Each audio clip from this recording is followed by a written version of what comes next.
नमस्कार, आप देख रहे हैं आज तक रात 9 बजे और मैं हूं निशांत चतुर्वेदी। महंगाई को रोकने के लिए सरकार अब मोदी मंत्र का इस्तेमाल करेगी।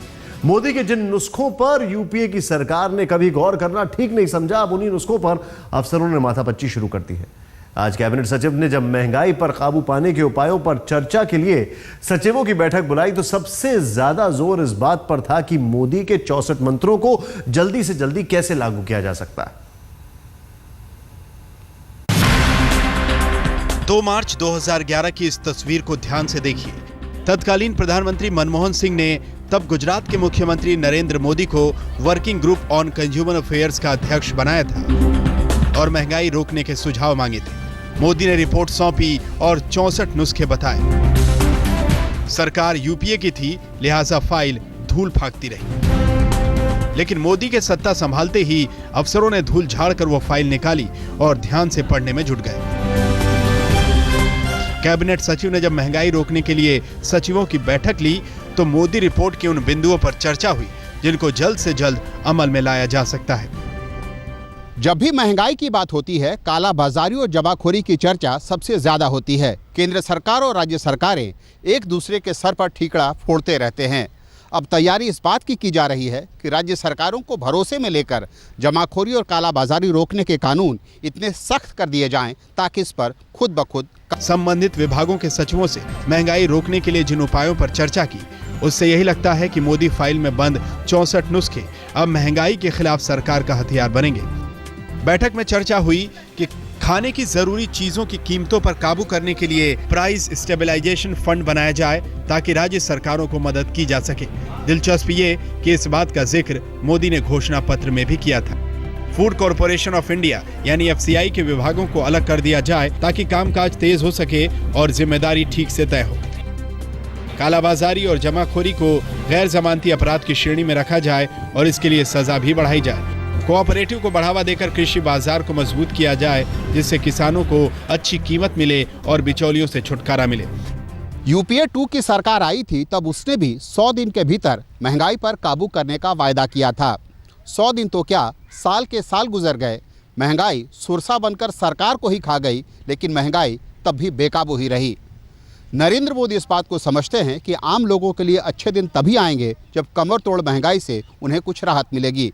इसलिए अफसरों से कहा गया है कि फौरन उन उपायों को अमल में लाएं जिसका असर जल्दी दिखे। कैबिनेट सचिव अजीत सेठ ने संबंधित विभागों के सचिवों को ये निर्देश दिए कि अगर इस साल मॉनसून सामान्य से कम रहता है तो सूखे से निपटने की तैयारी पहले ही कर ली जाए। जाहिर है सरकार को पता है कि महंगाई काबू में आई तो समझो अच्छे दिन आ गए। बालकृष्ण, दिल्ली, आज तक। यानी नई सरकार को इस बात का अंदाजा हो चुका है कि एक आम आदमी की जरूरत किससे जुड़ती है, एक आम आदमी के लिए महत्वपूर्ण क्या है। एक आम आदमी के लिए महत्वपूर्ण यह नहीं है कि आपके अमेरिका से कैसे रिश्ते हैं। एक आम आदमी के लिए महत्वपूर्ण यह है कि जब वो राशन खरीदने जाता है, सब्जी खरीदने जाता है तो उसकी जेब कितनी ढीली हो रही है। यानी नरेंद्र मोदी ने एकदम सही चीज पकड़ी है, अगर कहा जाए तो गलत नहीं होगा। महंगाई रोकने के लिए मोदी के 64 मंत्रों में से कुछ अहम मंत्रों को देखते हैं यहां पर स्क्रीन पर। कालाबाजारी, जमाखोरी, गैर जमानती अपराध हो, यह बहुत बड़ी बात है। कालाबाजारी और जमाखोरी की अगर बात की जाए तो बहुत बड़ी बात है क्योंकि ये डिस्ट्रीब्यूशन से ताल्लुक रखता है और प्याज की प्राइसेस हम देख चुके हैं, उसमें जमाखोरी की बात आई थी। कालाबाजारी और जमाखोरों को सख्त सजा मिले, ये इनका मंत्र है, उसी दिशा में है। किसानों की मदद के लिए कोऑपरेटिव को बढ़ावा, यानी ये क्या गुजरात मॉडल से चीज आ रही है, आप समझ सकते हैं। कृषि बाजार को मजबूत करने के उपाय हो, यानी कृषि का जो बाजार है मजबूत करने के उपाय हो। और इसमें एक और चीज है, जो फूड ग्रेन्स है, जो खाने का उत्पादन की चीजें होती हैं, उनकी वेस्टेज ना हो कहीं पर। किसानों को उनके फसल की अच्छी कीमत मिले और जो उनकी फसल है जब अनाज बन जाता है तो उसकी कहीं पे बर्बादी ना हो। किसानों को बिचौलियों से छुटकारा मिले, ये एक और अच्छा है, जिससे कि किसान और किसान के बाद जो एक कड़ी आती है बिचौलियों की, वो एकदम उस कड़ी को हटा दिया जाए। कीमतों में काबू में रखने के लिए फंड बने, यानी ये एक और अच्छी बात है कि कीमतों पर नियंत्रण करने के लिए फंड बना के रखा जाए। फंड हुआ तो राज्य सरकारों को मदद होगी। ये एक अच्छी बात है क्योंकि कई बार राज्य सरकारें बोल देती हैं कि हम हेल्पलेस हैं, हम कुछ भी नहीं कर सकते हैं। FCI, food corporation of India के विभागों को अलग किया जाए। ये एक महत्वपूर्ण दिशा में लिया जा सकता कदम है। एक और चीज जो यहां पर आपको बताएं और बड़ी महत्वपूर्ण बात है वो ये है कि खुद इस बात का आज की जो बैठक हुई इसमें जिक्र हुआ कि अगर जरूरत पड़े तो महत्वपूर्ण चीजों के दामों पे अगर उनके दाम ना बढ़े उसके लिए बाकायदा कोई कानून का भी प्रावधान बनाया जा सकता है महंगाई को रोकने के लिए। बहुत मजबूत और ठोस कदम उठाने की बात की जा रही है। महंगाई के बाद अब बात आम लोगों की दूसरी परेशानी की। दिल्ली में लोगों को दिन को सूरज के तीखे तेवर भी सहने पड़ रहे हैं और रात को बिजली भी नसीब नहीं। यह हाल दिल्ली का है। हालत इस कदर खराब हो चुकी है कि कई इलाकों में रोजाना 8 से 10 घंटे बिजली कटौती हो रही है। दिल्ली में रोजाना 8 से 10 घंटे बिजली कटौती हो रही है। दिल्ली के पूर्व मुख्यमंत्री अरविंद केजरीवाल ने दिल्ली में जारी बिजली संकट के बहाने बीजेपी पर तंज कसते हुए कहा कि अच्छे दिन आ गए।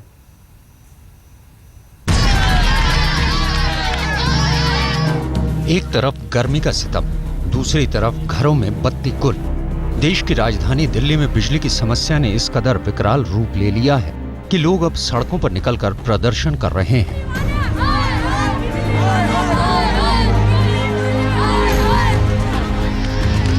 हंगामे की ये तस्वीर दिल्ली के तुर्कमान गेट इलाके की है। कई हफ्तों में भारी बिजली कटौती की किल्लत झेल रहे लोगों का शुक्रवार रात सब्र का बांध टूट गया। घरों में बत्ती गुल होते ही लोग सड़कों पर निकल आए। स्थानीय लोगों की शिकायत है कि उन्हें 24 घंटे में सिर्फ 10 घंटे ही बिजली नसीब होती है। बिजली नहीं होने से लोगों को पानी की भी भारी किल्लत हो रही है। 2 घंटे जाती है, रात में 3 घंटे जाती है, दोनों टाइम जा रही है लाइट। पानी भी नहीं आ रहा, बिजली भी नहीं है। सब बच्चे बाहर बैठे हुए हैं, गर्मी के अंदर भी लग रहे हैं। सारे अफसरों ने फोन बंद कर रखे हैं, कंप्लेंट फोन अलग रखा हुआ, बिजी जा रहा है, रेगुलर बिजी चल रहा है, कोई सुनने को तैयार नहीं है। काफी बिजली जा रही है और कटौती कर रहे हैं, कभी रेट बढ़ा रहे हैं बिजली के, रेट बढ़ाने के बाद भी बिजली की सही नहीं दे रहे। 3-3, 4-4 घंटे गायब हो जाती है रात का टाइम।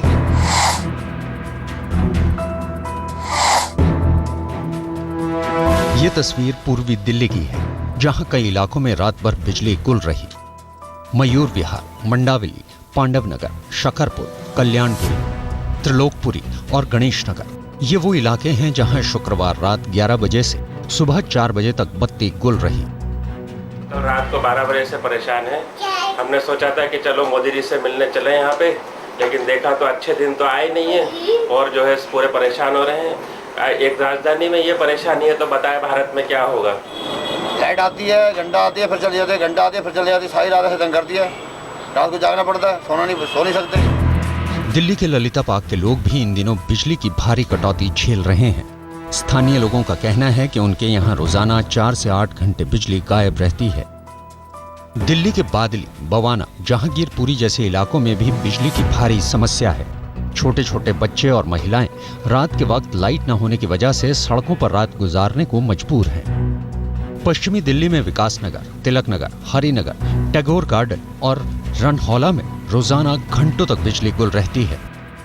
दिल्ली में गर्मी और ऊपर से बिजली कटौती, ये डबल अटैक हुआ है दिल्ली वालों पर। और खासतौर से दिल्ली के मध्य दिल्ली के जो इलाके हैं, तुर्कमान गेट, पुरानी दिल्ली, दरियागंज, ये वो इलाके हैं जहां पर बिजली कटौती से लोग इतने ज़्यादा हलकान हैं कि या तो वो अपने घरों को छोड़ के रिश्तेदारों के यहाँ जा रहे हैं दिल्ली के दूसरे इलाकों में, या फिर जिनके पास दूसरा कोई विकल्प नहीं है वो इस तरीके से बाहर खुली जगह में आकर के बैठे हैं छाँव में, ताकि कम से कम बिजली आने तक अपने आप को वो इस भीषण गर्मी से बचा सकें। उधर दिल्ली के पूर्व मुख्यमंत्री अरविंद केजरीवाल ने दिल्ली में बिजली संकट के बहाने मोदी पर तंज कसा है। केजरीवाल ने ट्विटर पर लिखा है, अच्छे दिन आ गए। जब दिल्ली में तापमान 45 डिग्री के आसपास है तब बिजली की भारी कटौती हो रही है। दिल्ली में बिजली कटौती पर बीजेपी जवाब दे और तुरंत कार्रवाई करे। राजधानी दिल्ली के लोगों को गर्मी में हर साल बिजली की भारी समस्या झेलनी पड़ती है, लेकिन इस बार हालात कहीं ज्यादा खराब हैं। आज तक ब्यूरो। वैसे एक बात समझ में नहीं आती, ये जो बयान दिया जा रहा है कि दिल्ली में बिजली कटने पर यह बयान आता है कि अच्छे दिन आ गए, इसका तर्क क्या है? दिल्ली की आम जनता और देश की आम जनता को इस सवाल का जवाब पता होना चाहिए। दिल्ली में बिजली की कमी जो हो रही है उसकी पीछे की वजह क्या है? आप जानते हैं पिछले शुक्रवार को दिल्ली में तूफान आया था। बकायदा 3 लाइनों पर जो तूफान की वजह से नुकसान हुआ उसको रिस्टोर करने में वक्त लग रहा है, इसलिए दिल्ली में बिजली की कमी हो रही है। अब वो तूफान को अच्छे दिन से जोड़ा जाएगा क्या? समझ में नहीं आता है। आम आदमी पार्टी की राष्ट्रीय कार्यकारिणी ने योगेंद्र यादव और नवीन जयहिंद का इस्तीफा नामंजूर कर दिया है। यानी आम आदमी पार्टी पे जो बिजली गिर रही थी अभी वो तो रुक गई है। और केजरीवाल कह रहे हैं कि योगेंद्र यादव ने जो मुद्दे उठाए हैं उन पर काम होगा। मतलब यह है कि अब पार्टी ये संदेश देने की कोशिश कर रही है कि सब ठीक ठाक है।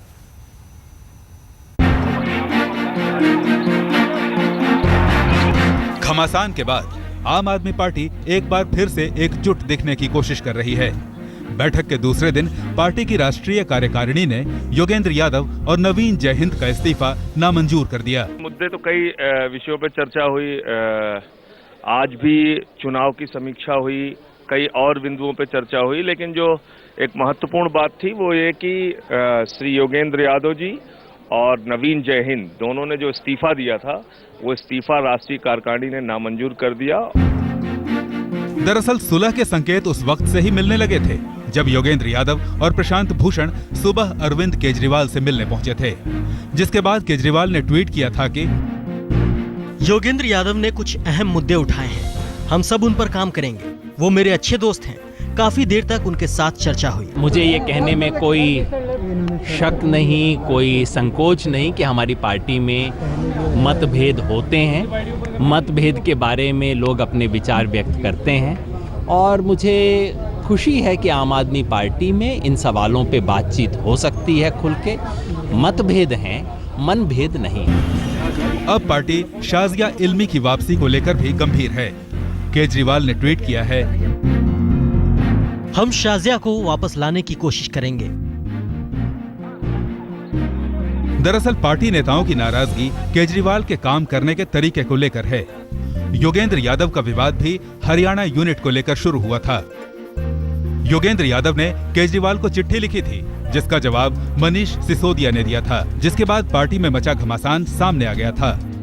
अब बताया जा रहा है कि सारी नाराजगी को खत्म करने के लिए केजरीवाल पार्टी की राज्य इकाइयों के पुनर्गठन पर माथापच्ची कर रहे हैं। जो जो इशू योगेंद्र जी ने रेज करी थी या किसी और ने रेज करी थी, उन सब पर बातचीत हो रही है और उन सब का एक पॉजिटिव रेजोल्यूशन निकल रहा है। योगेंद्र यादव और नवीन जयहिंद का इस्तीफा नामंजूर करके पार्टी ने डैमेज कंट्रोल की कवायद तो शुरू कर दी है, लेकिन देखने वाली बात होगी कि ऑल इज वेल का संदेश कब तक बना रहता है। अनुराग ढांडा, दिल्ली, आज तक। और जो कांच में दरार आई है वो दरार टिक पाएगी या कांच टूट जाएगा? योगेंद्र यादव ने कहा है कि पार्टी में मतभेद होते रहते हैं। आम आदमी पार्टी के नेता योगेंद्र यादव और नवीन जयहिंद का इस्तीफा राष्ट्रीय कार्यकारिणी ने नामंजूर कर दिया है। योगेंद्र यादव इस पर बात करने के लिए हमारे साथ मौजूद हैं। योगेंद्र जी, इस्तीफा वापस हो गया है आपका, लेकिन जो पूरा ये एपिसोड हुआ इस इस्तीफे के दौरान, क्या उसमें जिस तरीके से चिट्ठियां बाहर आई, जिस भाषा का इस्तेमाल हुआ चिट्ठियों में नेताओं के बीच में, क्या उसको लेकर अफसोस है? मैं समझता हूं कि कुल मिला के ये पूरा प्रकरण आम आदमी पार्टी को एक कदम आगे ले जाता है। इसलिए नहीं कि चिट्ठियों की भाषा बहुत अच्छी थी, शैली, भाषा, ये सब सवाल रहते हैं, लेकिन राजनीति में शैली सबसे बड़ा सवाल नहीं होता। राजनीति में बड़ा सवाल होता है मुद्दे का। मैंने इस्तीफा दिया था पार्टी के भीतर कुछ बड़े 4-5 मुद्दों को लेके, और ये आम आदमी पार्टी है जिसमें इन बातों के, इन सवालों को उठाने के बाद इन सवालों पे चर्चा हो सकती है और पार्टी इन सवालों को सुलझा के आगे बढ़ सकती है। आप ही सोचिए, ये सवाल उठाने के बाद बीएसपी या कांग्रेस के अंदर कोई नेता बचता? आम आदमी पार्टी में सवाल उठाए भी जा सकते हैं, सुलझाए भी जा सकते हैं। क्या सिर्फ इमेज सेव करने के लिए आप लोगों का इस्तीफा नामंजूर हुआ है, या फिर जो झगड़ा चल रहा था नवीन जयहिंद का, आपका, मनीष सिसोदिया जिस तरीके से चिट्ठी लिख रहे थे जिस भाषा में, वो चीजें भी समाप्त हो गई हैं, या सिर्फ एक फेस सेविंग के लिए कि पार्टी बाहर से टूटती हुई न दिखे, उसके लिए ये सब हुआ है? जिस दिन मैंने इस्तीफा दिया था उसी दिन साथियों ने कहा था कि नहीं, ये तो हम स्वीकार नहीं करेंगे। मैंने जिद की थी कि नहीं, जब तक इन मुद्दों पे चर्चा नहीं होगी तब तक स्वीकार अस्वीकार, ये कोई मान मनोबल का खेल थोड़ा ही है। राजनीति व्यक्तिगत मान मनोबल के लिए थोड़ी की जाती है, कुछ बड़े मुद्दों के लिए की जाती है। मैंने वो मुद्दे उठाए थे तो साथियों ने कहा ठीक है, मीटिंग में करेंगे। और आज 2 दिन के बाद जब उस मीटिंग में इन सब मुद्दों पर चर्चा हुई है, उसके बाद जब उन्होंने कहा कि देखिए मुद्दों पर चर्चा भी हुई है, सुलझाया भी गया है, अब आप जिद ना कीजिए, जाहिर है जिद करने का कोई कारण नहीं बनता उसके बाद।